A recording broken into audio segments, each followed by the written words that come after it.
Открывая заседание, премьер-министр Беслан Барцец отметил, что всем пострадавшим при чрезвычайном происшествии в селе Приморское 2 августа будет выплачена компенсация. Это касается как граждан Абхазии, так и граждан Российской Федерации. Хочу заявить, что всем пострадавшим в результате этого чрезвычайного происшествия будет оказана соответствующая помощь материальная. Государство не останется на стороне.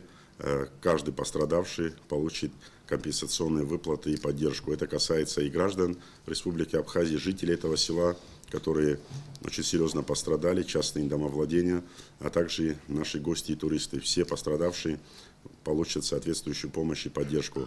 Что касается трагической ситуации, связанной со смертью туристов, все расходы, связанные с отправкой тел погибших на родину, всю эту работу мы уже проводим, все расходы, связанные с этим, также правительство берет на себя. Помимо этого уже определен размер компенсации в отношении семей погибших туристов. На заседании комиссии присутствовали представители посольства России в Абхазии. Консул Валерий Громушкин поблагодарил руководство Абхазии и лично министра по чрезвычайным ситуациям Льва Квициния за своевременную и достоверную информацию.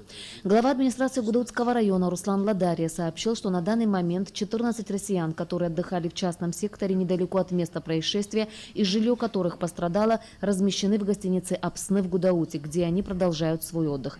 Также силами района будут отремонтированы автомобили россиян, пострадавшие во время взрывов. Питание, проживание, все это район берет на себя.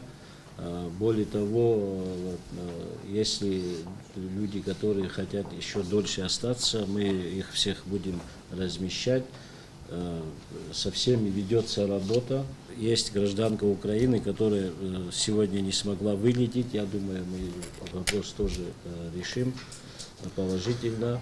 То есть работа идет. Министр по чрезвычайным ситуациям Абхазии Лев Квициния проинформировал о ситуации с погибшими гражданами России. Сейчас решаются вопросы организации доставки тел погибших на родину. Министр здравоохранения Тамас Цахнакия сообщил членам комиссии о состоянии здоровья всех пострадавших, которые находятся в стационаре. Из числа россиян в больницах на данный момент 7, 3 в Гудауте и 4 в Сухуме. Всем пострадавшим оказывается необходимая помощь.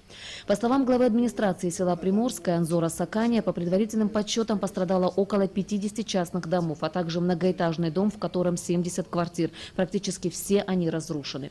По окончании заседания представители посольства Российской Федерации побывали в гостинице «Апсны», где размещены отдыхающие из села Приморское. У вас есть какие-нибудь пожелания там, к посольству России, что-то, какая-то помощь нужна, родственники в теме?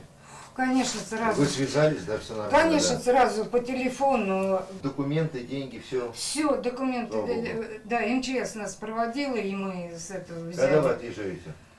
Павел, мы так останемся, у нас билеты на 18 августа. Нет, я понимаю, что у вас есть билеты, вы остаетесь до 18 августа. Да, и мы остаемся. Хорошо. У нас здесь устроили нормально все, и у нас даже никаких нет претензий.